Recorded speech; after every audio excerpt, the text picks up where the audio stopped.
Hi there, Steve Coffin here. Today I'm going to talk about speaking. How do we learn to speak better? Everyone wants to speak better. We learn a language in order to speak, usually. And I'm going to do that because there were a few questions here on the forum, a few comments. One person asked, how do we start speaking? And there's a lengthier comment that I'm going to get to about this issue of whether we speak from the beginning or not. There was also a request for a tutorial about how to, get more out of LingQ. We do run these webinars, which are available, and I will put a link to where you can find them in the description box. But one consideration right now is that we are making a few changes to LingQ to bring the web version more in line with the iOS, mobile and Android mobile app. So I'm going to wait until we have those in place. Then we might do some videos on how to get more out of LingQ. Now, to speak better, I say to speak better, listen more. Okay. Eventually, to speak better, you have to speak a lot. However, if you don't have a good grounding in the language, if you don't have familiarity, if you can't understand what is said, then you are not going to speak well. So by the way, I think I might, after this video, do a video in Japanese because someone asked me to talk about English language instruction in Japan. I'm not really qualified to talk about that because I've been away from Japan for so long. I don't necessarily know how they teach in the classroom.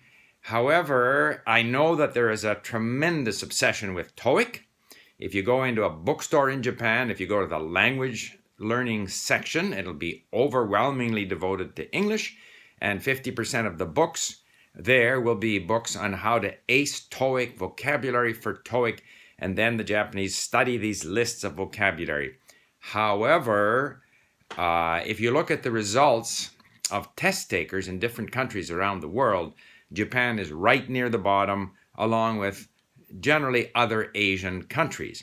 The average score is like 500 or something, or less, 400 something, which is a very low level. In my opinion, and when you are at that level, you aren't going to be able to speak well, period. And TOEIC results basically reflect your vocabulary, in my opinion, your vocabulary and your ability to read and your ability to understand when you're listening. So if those Japanese learners want to speak better, they first of all have to upgrade their listening and reading capabilities. A little further on this subject, before we had writing, which is long before we had MP3 players, of course you could only learn the language by speaking with someone. And while speaking to someone, you would listen to them and you would slowly learn the language. Then writing was invented. And writing is a way of recording the language so that without being face-to-face with a native speaker, you can now interact with the language and you can acquire words and phrases and become familiar with the language. Now, with the advent of audio recorders and now very convenient, MP3 technology, you can read something and then listen to it. And listening to it is very powerful. And it's interesting in analyzing these TOEIC results that when they said, okay, what correlates to success on TOEIC? The correlation to vocabulary level on the reading part of TOEIC. TOEIC is, by the way, test of English, something. It's a very common test for those of you not familiar with TOEIC. It's a very common and I think quite a good test, less expensive than TOEFL, which establishes your level in the language. It's used by employers. It's used by other people to determine roughly where you are in the language. It's a big industry. Millions of people worldwide take TOEIC. They found that your vocabulary correlates very closely to the results on the written, like the reading portion of TOEIC. However, correlates less well with the listening portion of TOEIC. This is not surprising. Most people spend more time reading and not enough time listening. In my own language learning, I listen 3 times as much as I read.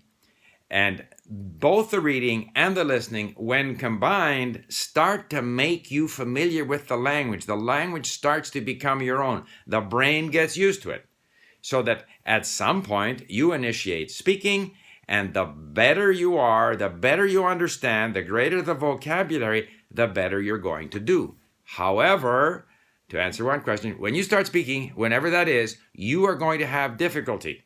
You are going to have difficulty. However, if you have a large vocabulary and you understand well, you can engage in more meaningful conversations on more meaningful subjects, and so you will progress more quickly.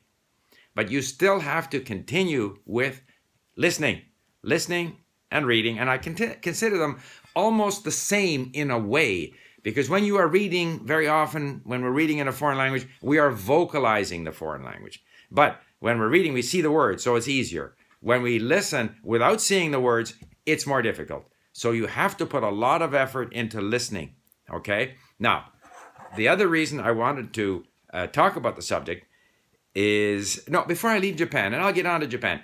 Like in Japan, when you Google for or look up words that people search for related to English learning, eigo kaiwa, English conversation, is a big one. Somehow people think that if they have lots of English conversation, they're going to improve their speaking. I don't believe that, unless you are immersed with native speakers. But very often, the eigo kaiwa is 5 or 6 or 10 Japanese people sitting around with maybe one native speaker. Most of what they're listening to is other Japanese people. That's not very helpful.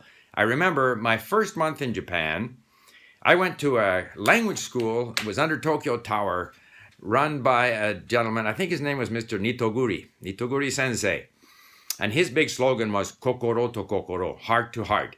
And we would all sit around and try and stumble out, mumble, say, something in Japanese. I was committed for a month. I stayed for a month and I got out of there because I would far rather listen to Japanese spoken by a native speaker. I didn't want to hear Americans or Frenchmen, butchering the Japanese language. I wanted to hear the language. I wanted to listen to the language, read the language, build up my capability in the language, and then I can interact with Japanese people and improve quickly. So, now, there was a comment here from someone whose name was, I can't remember, Matt Charon, I don't know. So he says, there's a lot to unpack here, and then he, tells us what his, degrees are relating to linguistics and English teaching, credentials. Okay, I'm not necessarily impressed because, and he's arguing that you have to start speaking from the beginning for reasons that I'll explain here. But there are lots of people who have similar credentials who don't agree with that, such as Stephen Crash. And so the credentials is kind of irrelevant to me. He says I also teach music, and you can't learn to play music or drums if you don't actually drum. Okay, you can't learn to play music if you've never heard music, okay? So I'm not sure the music applies to language in any case, but certainly if you have never heard a song, it's more difficult to learn to play it. So I think the listening analogy does apply. But then he goes on to say, meaningful input is important, blah, blah, blah, but you have to speak to notice your own abilities and shortcomings. It gives you a better opportunity to improve by targeting problem areas. All of this is true, but it doesn't matter when you do it, okay? You can build up quite a lot of potential in the language and then start speaking. So when you start to speak, it should be entirely up to you. If you are in a situation where you're looking at your classmate, unsure of what to say or what you should be doing, then either you didn't understand the exercise or the teacher isn't going about the lesson properly. How about we're not in a classroom? How about I'm not dealing with my classmates? I'm just learning on my own, which I think is more intensive interaction with the language.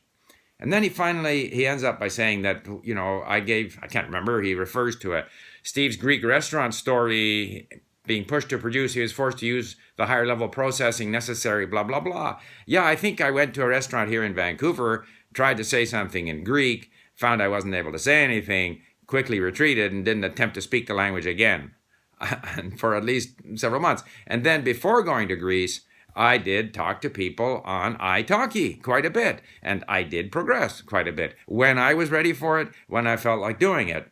So he then says that, At any rate, he's saying you should speak from the beginning because it identifies your gaps and so forth and so on. Of course, speaking identifies your gaps, but you don't have to do it from the beginning.